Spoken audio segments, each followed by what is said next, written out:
Hey, welcome back to another episode of Tech Talk. I am your host, Jeff Hootselle. I'm the Chief Cloud Officer with Auditmacs. So those of you guys that have joined us before, you know, Tech Talk is a show. We talk to IT leaders and subject matter experts in this field. We talk about some of the interesting things they're doing. We'll touch on topics that are happening in the news today, as well as their companies and some of the great solutions they provide. We always have great guests. Today is no different. We've got John Roman with FoxPoint Solutions joining us today from up in New York. So John, thanks and welcome to the show. Hey Jeff, thank you and thanks for inviting me. This is exciting. So John, you're the president and COO of FoxPoint Solutions. I know you guys are in the information technology risk management kind of security compliance field. Maybe just take a minute at the top and tell people a little more about FoxPoint and kind of what you guys offer. Sure. So FoxPoint Solutions is a division of the Bonadio Group. Bonadio Group is an accounting 40 firm, so we're in the top 40 accounting firms in the country, and we have about 800 employees.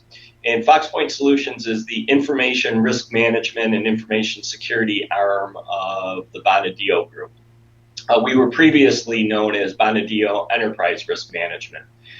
So we've been in business for, about 12, 13 years as Bonadio ERM, and we decided to rebrand ourselves last year as FoxPoint Solutions.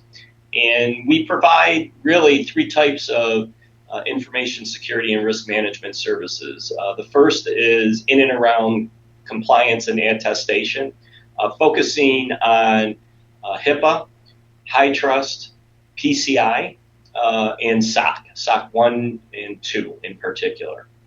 The second line of business that we focus on is in and around IT audits, and IT audits focusing almost primarily on banks and credit unions and other types of financial institutions that are required every year to be audited, not only from a financial perspective, but also from an IT perspective. And then finally, we have a testing group or a pen testing group where we provide both internal and external pen testing, red team pen testing, where we become ethical hackers and test a client's awareness around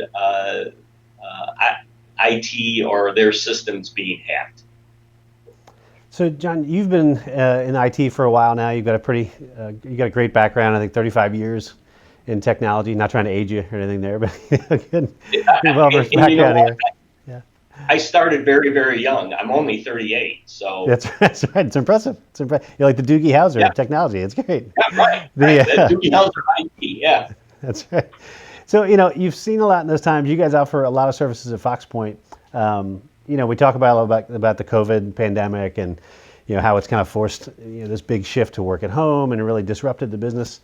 The business world. I'm curious from a security standpoint, maybe doesn't get talked about as much as people are focused on work from home, but the bad guys really haven't taken a break, and taken a vacation when all this COVID stuff has happened.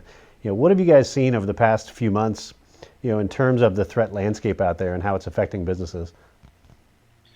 Well, it certainly hasn't gotten any better. I like to say that information security is recession-proof, and now, unfortunately, it is also pandemic-proof. Bad actors try to take advantage of any type of situation, whether the situation is good or bad. And during COVID-19, it has been no different. All you have to do is read a newspaper, read a trade publication, go to CNN.com, and you'll find that bad people are doing bad things electronically. The latest being that unemployment benefits are now being stolen. There's a crime ring in Nigeria that are applying for for unemployment benefits using hacked Social Security numbers, and the checks being delivered directly to them. So there is always something going on in information security, and COVID-19, especially with now people working from home.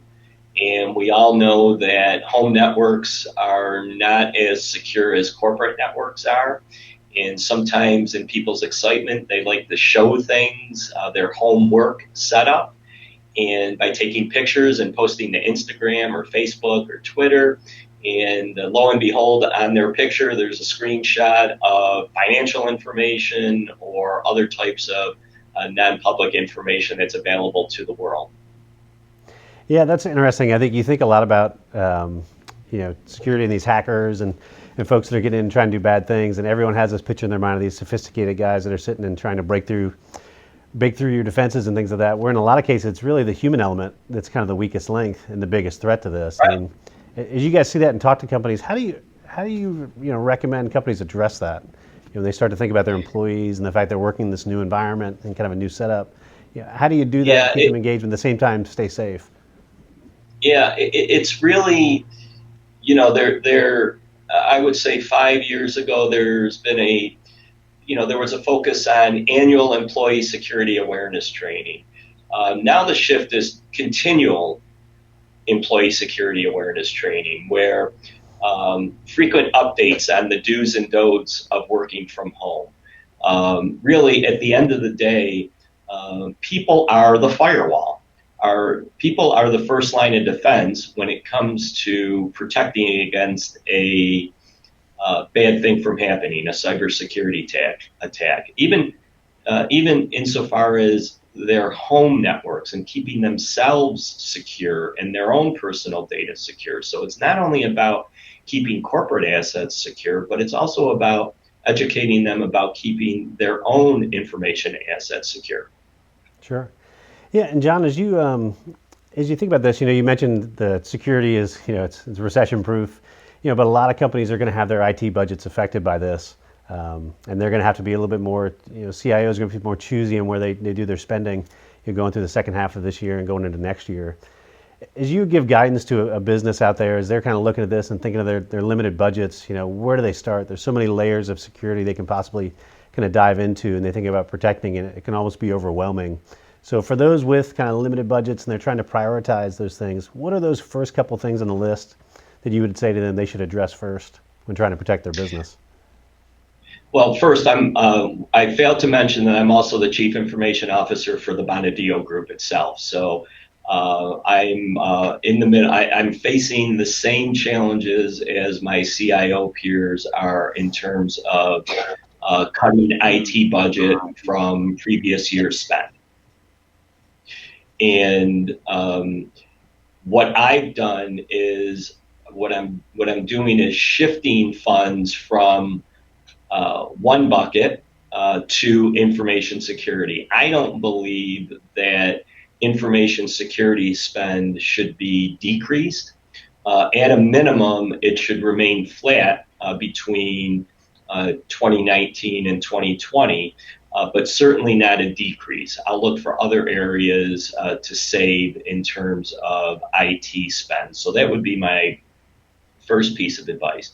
My second piece of advice is we all have to do with what we have, and that doesn't mean we take a break from information security either.